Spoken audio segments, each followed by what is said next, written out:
Yo, good day ulit mga tol. Documentary number 481 na tayo. Alright, let's go.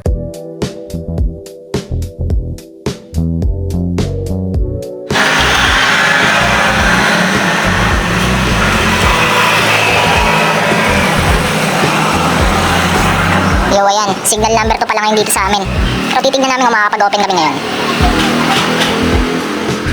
So ayan, bibili lang kami sa ng ulam sa palengke. Ayan. Kapote na kami para in case na bumagsak yung ulan. Ready kami.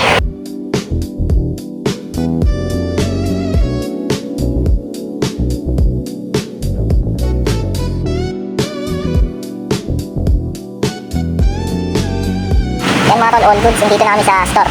Magluluto daw si ate ng sinigang kaya namili kami. Wala na mga tol, patay na isang betta fish. Ito yung kahapon. Nakita namin nasa ilalim.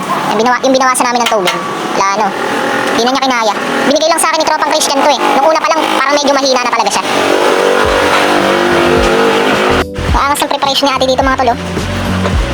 Niluluto siya ng sinigenggeng. Alright. Kompleto kita. Kain na tayo mga tol. Ayan o. Okay na yung niluto ni ating sinigenggeng.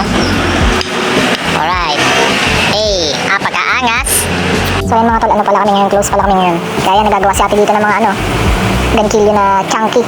Chunky na crochet. Ayan, mga bulaklak na bouquet. Ayan. Gantigil yung ulan. Pero hindi naman malakas. Ambon lang. Luto si ate ng kangkong chips. Alright. Hey, napakaangas. So yun mga tol, maglalakad na lang pala kami, pauwi nila ko na lang yung motor dito. Yan. Kasi dito may bubong para safe. Baka balagbagin ng malakas na hangin mamaya madaling araw eh.